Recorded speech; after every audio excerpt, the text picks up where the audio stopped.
Hello, and welcome to our 6 a.m. Pacific time moment of spiritual practice, a daily devotional using 365 Science of Mind, a year of daily wisdom from Dr. Ernest Holmes, the founder of Centers for Spiritual Living. Thank you for joining, and thank you for the beautiful emails that I received after I asked about how this practice is touching your life. I I wish I could share with you, but of course it's private. But I wish I could share with you all of the good words that I have received, the good news about how people in this lovely community of practicing are doing, how they are improving and deepening as a result of practicing together just for a short 10 minutes daily. Thank you for letting me know. Today's reading for the 30th of September has got a lot going on in it, and it gives me an opportunity to talk about my process with these meditations. I'm looking for a way in my practice to land in what is true for me. And I find that it lands better when I don't get too much into an argument in my head. And so sometimes I eliminate words from the text as I'm reading them to help me get there. For example, the title today is I Overcome Hate by the Recognition of Love. There's something about the word and the image of overcoming that I want to move around. Overcoming seems to have an element of violence or dominance in it.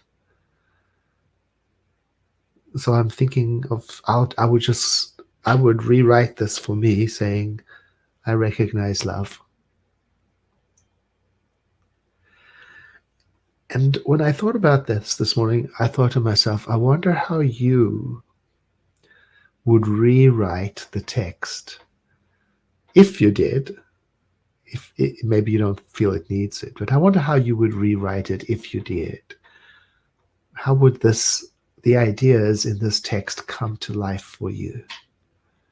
I would say, for example, there is one presence in the universe.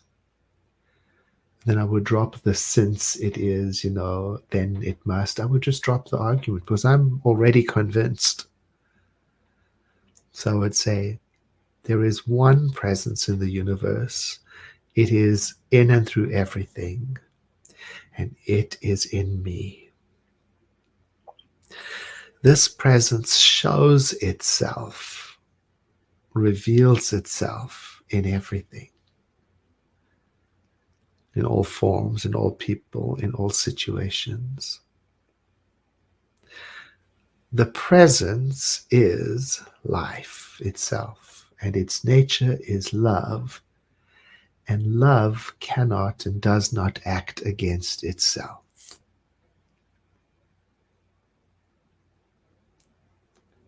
And so I dwell upon the nature of love today, understanding that the consciousness of love is what opens my heart, causes me to be harmonious, compassionate, empathetic, and loving and kind.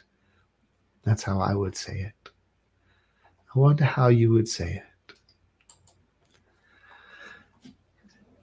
In these readings, Dr. Holmes tends to give us examples of what we might say to ourselves in a meditative state. In this one, he suggests that we say to ourselves, I refuse to contemplate evil as a power. And you see, I already want to move around that because I'm already convinced. So I wonder what I might say. I might say, I contemplate good as the center of the universe. I know that it is attractive to itself. And so wherever I go today, I experience being in an state of attraction to good. Now, good doesn't mean the opposite of bad. Good means the absolute nature of the divine, which is why I prefer another quality like love, for example. But again, not as the opposite of hate.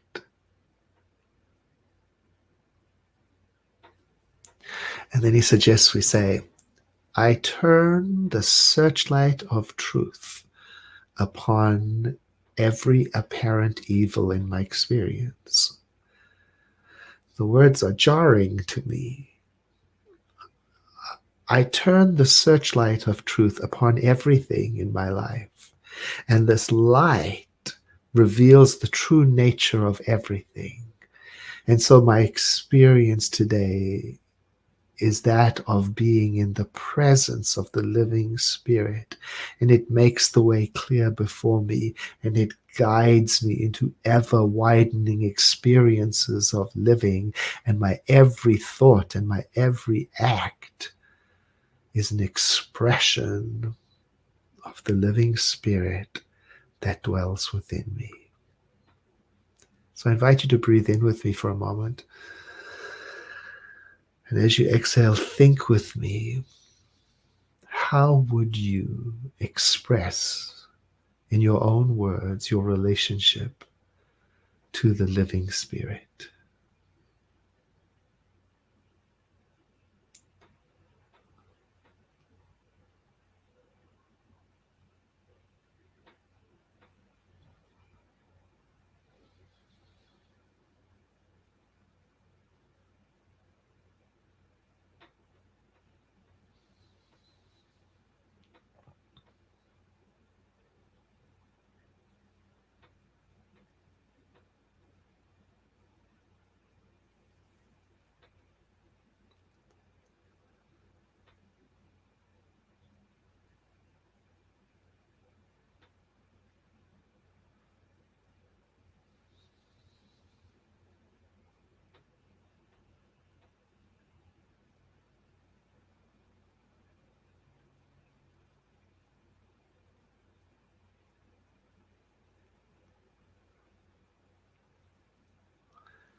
And let the next breath you take be deeper than the one before.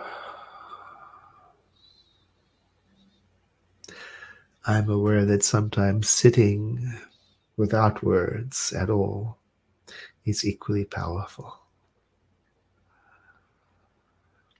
I want to thank you, especially those of you who are able to share the information about this broadcast so that other people may enjoy it. And those of you who wrote to me the beautiful letters and notes about your experience, I hope you tell your friends and your colleagues. I hope you post those messages on your social media. This is the good news to hear of the emergence of consciousness of love and courage in you as a result of practice. That is encouraging. And so I encourage you to tell your story to everyone who will hear. If you need additional support, please use the link in the description to our World Ministry of Prayer, where trained practitioners are on duty and available to pray with you. Thank you so much for joining. I look forward to seeing you tomorrow. Have a blessed day.